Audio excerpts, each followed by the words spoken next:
Hi, and welcome. You're listening to the X22 Report. My name is Dave, and this is episode 1739A, and today's date is December 12th, 2018, and the title of the episode is Fed Backed into a Corner, World Trade Organization Next on the Chopping Block. Before we get started, I wanted to talk about the patriots that are fighting for our country. Every generation seems to have its own president. Each seems to define an era. Our generation will have Donald Trump as their president. He will be remembered as the president who stood up to the deep state. This holiday season, Noble Gold is offering the solid silver Trump 2020 Freedom Coin. Noble Gold has sold thousands of these beautiful coins as collector items for investments. Yes, because these are 0.999% fine silver. And today, there's a holiday special offer on right now. Go to TrumpCoin2020.com and put the code X22 to receive free shipping if you buy 3 coins or more. Let's get into the economic collapse financial news. Now, we're going to see major changes coming up, and that is with government, that is with the economy, and we're going to see a lot of things start to change. And we're already starting to see those changes. If you really think about it, what has changed so far? Well, the NAFTA deal, that is being removed. It was replaced. The TPP, that was struck down. We see globalism around the world. Guess what? It's disappearing. Not everywhere, but in many key places. We see people are rejecting it, and we're starting to see major changes. Now, the next major change is, of course, the Fed. We already know from Q that there's economic structures that are going to be changed coming up very, very soon. We also know the World Trade Organization. That is on the chopping block. That is the next big change. Remember, everything needs to be reworked. Everything that we know today, everything that we've been taught, everything that we've been seeing has been set up for one purpose and one purpose only. That is for a globalist economy, for a one world economy, actually. Now the economic structure is completely changing. Everything is changing. But how do you move from one system to another? Can you just flip a switch and say, okay, we're on a new system? Well, that's a little impossible, because a lot of people have their life savings denominated in Federal Reserve notes. So you're going to have to transition all of that into something else and forget about all the investments and everything else. Everything would need to be transitioned. And again, people might gain, people might lose. It all depends on how everything is structured. And this is what Q has been talking about. We're entering into a new economic structure. So what has to happen first? Well, first, we need to get rid of the debt. We need to get rid of this Federal Reserve system. We need to get rid of the global central bank system. And that's where we are right now. We are transitioning away from this system. It's pretty hard to see. And this is why, it's pretty hard to see for most people, but if you really look closely, you can see why everything is absolutely chaotic right now, where you have both sides fighting for control. Because as we can see, the central banks, the deep state, they're losing control. And Trump, the patriots, they are gaining control.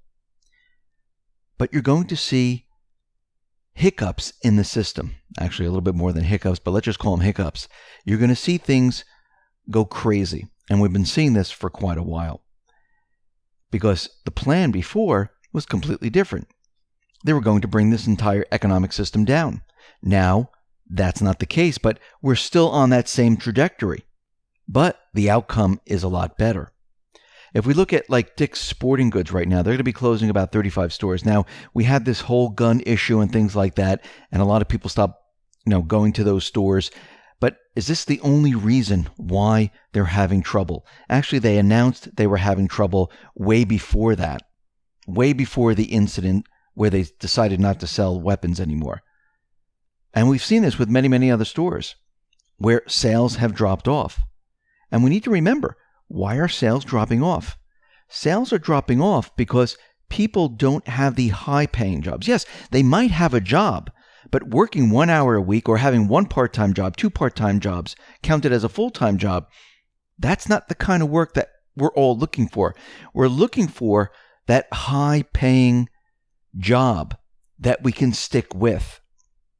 We're not looking for 2 or 3 part-time jobs where they can count us as a full-time employee. That's not what we're looking for. And as the debt continually moves up, I mean, right now we're approaching $22 trillion. I mean, this is just absolutely ridiculous. We already showed that the amount of debt and the number of tax receipts that are coming to the government, it can't cover any of this. And if the interest rates continually rise, guess what? It won't be able to cover any of this. So how do you bring the system down? You bring it down the way the central bankers are going to bring it down, with a twist. You bring it down using their method. But you rework everything so on the other side, it is easier and better for the people.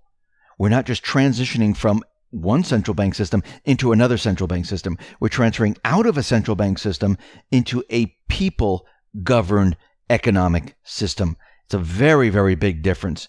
And guess what? We can create currency without interest attached. Without interest attached, guess what? Taxes, much, much lower. Maybe none at all. We won't go into debt. The Rothschilds, the central banking system, will not be able to control countries, will not be able to control politicians and make them corrupt. But we can see the toll it has taken on the American public, and not just the American public, but if you look around the world, but we'll just focus on the American people right now. And there was a new report that was released from the Federal Reserve, and it tried to attempt and address the issues of whether or not millennials were worse off or not. And when you look at the data, and when you look at what they're presenting here, millennials have it worse than the previous generation and the previous generation to them, and going all the way back. Right now, millennials, they are in debt. They're more in debt with student loans and auto loans. Not so much revolving credit. And that would be like credit cards and things like that. For auto loans, it looks like millennials have more subdued demand for cars than members of earlier generations. The Equifax CCP data show that 40% of millennials had an auto loan in 2017, compared with 36% of Generation X members in 2004. And also, we have to look at the student loan issue. Millennials have student debt, which is much, much higher. When we look at this, we see that the average balance that Generation X members in 2004 for student loans was much lower than the millennials. 20% of Generation X members had a student loan balance in 2004. More than 33% of millennials had one in 2017. Moreover, the median balance among student loan borrowers was substantially higher for millennials in 2017 than for Generation X members in 2004, over $18,000 versus $13,000.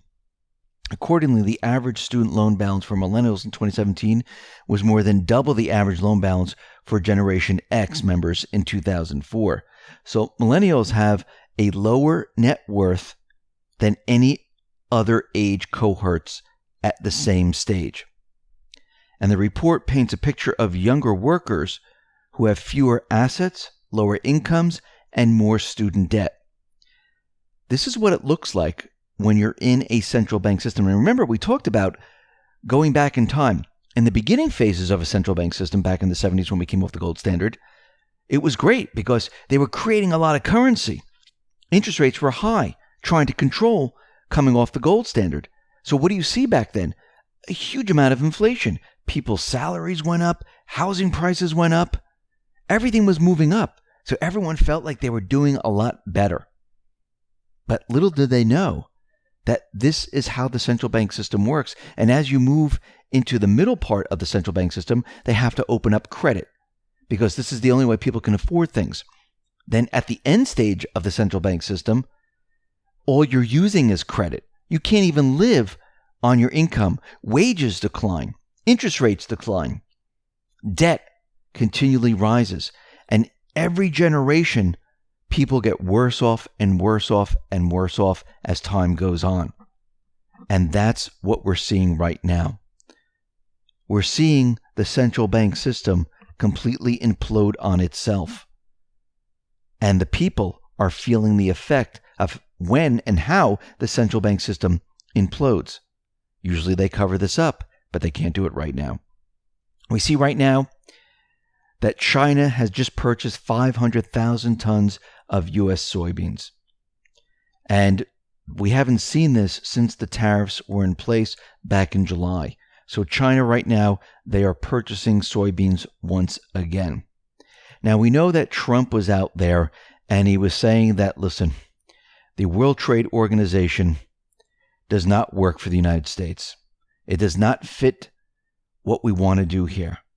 And the deal that was reworked, well, it doesn't meet the problems that the United States raised.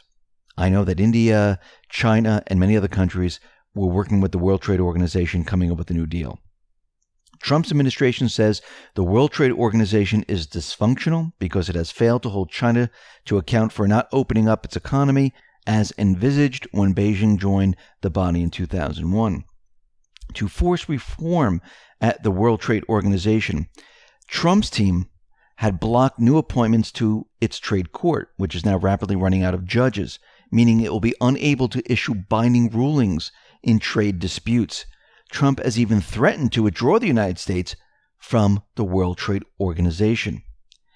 And most likely, either they will rework the entire World Trade Organization to fit what Trump wants to do, or Trump will say, you know what, see you later. Just like with NAFTA, just like with TPP, just like with everything else. And we need to understand what is happening with China.